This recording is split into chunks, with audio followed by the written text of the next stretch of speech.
Have you ever felt like your prayers are just hitting the ceiling?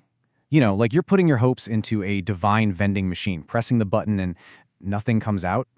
Well, today we're diving into a powerful idea that reframes prayer completely, moving it from a frustrating transaction to something so much bigger. I mean, let's just start there, right? It's the question so many of us have, even if we don't always say it out loud. And it's a totally fair question to ask.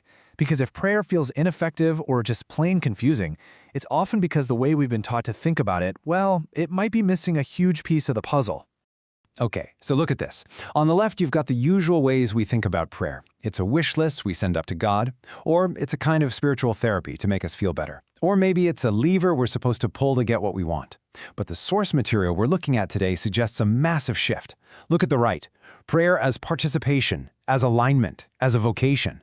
This totally changes the game, doesn't it? The focus moves from what we can get from God to what we can do with God. It's a huge change in perspective. So here's our roadmap for this explainer. We're going to start by looking at why prayer can feel so broken. Then, we'll introduce this powerful new way of seeing it. We'll trace the idea back through history, see what prayer becomes in this new light, and finally, we'll talk about what it means to move from just asking for things to actually participating. All right, first up, let's get real about the problem. Why can prayer sometimes feel so frustrating or even pointless? Well, a lot of it comes down to some common ideas we've all kind of picked up over the years that might not be as helpful as we think. I bet some of these questions sound familiar. Are we just trying to convince a reluctant God to finally do something? Are we just talking to ourselves to feel better? And here's the big one. If God already knows everything and is in control, why does he need to hear from me at all? You see how these questions can lead to some serious dead ends, making prayer feel either like we're trying to manipulate God or like it's completely unnecessary. So here's the absolute core of the misunderstanding. So much of the frustration comes from this one single assumption, that the main point of prayer is either to change God's mind or just to change how we feel. But what if that's not the primary goal at all? And this is where we get to the big idea. What if prayer is less like sending a memo to a cosmic CEO and more like taking your seat at the royal council table? Let's unpack the two key concepts that make this whole idea work. First, we have to get our heads around this idea of God's governance. Now, this isn't some distant, hands-off kind of rule. The idea here is that it's an active, ongoing project. And, this is the crucial part, God actually chooses to involve human beings as his agents in getting the work done. Second, prayer is described as covenant speech. Think of it this way. It's not the speech of a stranger begging for an audience with the king. No, it's the authorized conversation of a trusted advisor who has been invited inside the council room. Your words actually have weight because of the relationship you're in. Okay, so with that new framework in place, a few of the old, broken ideas start to fall apart. First off, prayer is not about giving God new information. He's not sitting up there wondering what's happening. He already knows. And it is definitely not about trying to twist God's arm.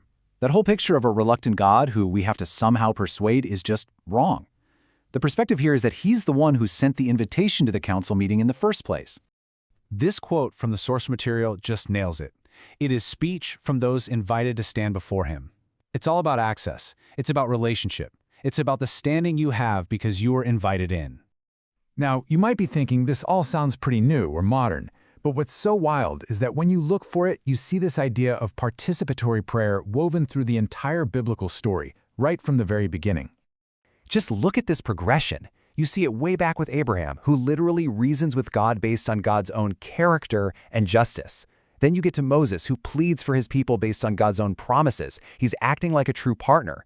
The Psalms, they're full of this stuff. They often read like speeches in a courtroom, calling on the righteous judge to act. And of course, it all culminates with Jesus, who teaches us to pray by first aligning ourselves with God's kingdom and God's will. So what's the common thread here? It's undeniable, really. In all these cases, prayer isn't some desperate shot in the dark. It's authorized advocacy. It's a powerful appeal made from inside the relationship, based on the very character and promises of God himself. Okay, so if prayer isn't just asking for stuff, but is actually participation, then what does it do? Well, this is where it gets really exciting, because it transforms prayer from a quiet personal habit into a powerful world-shaping action. So what does prayer become? Well, for starters, it's an act of loyal alignment, declaring whose side you're on. It's how a community figures out who they are and what they're about. It can even be a weapon, a form of resistance against injustice and evil. And it's a practice of hope, actively pulling God's good future into our messy present. And this is so important when we talk about prayer being powerful. It's not about magic tricks or some big spectacle. The real power is in the steady, loyal alignment with God's good rule in a world that constantly pushes back against it. It's a quiet, profound act of defiance. So let's bring all this home. What we've seen today is a call for a fundamental shift in how we think about prayer, moving away from a model of just trying to get things from God and stepping into a model of participating in what God is doing in the world.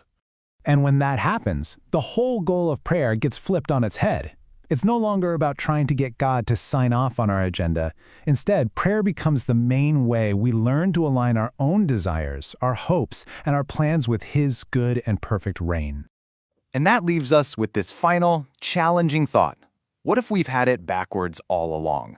What if the true power of prayer was never about getting our will done up in heaven, but about getting God's will done right here on earth?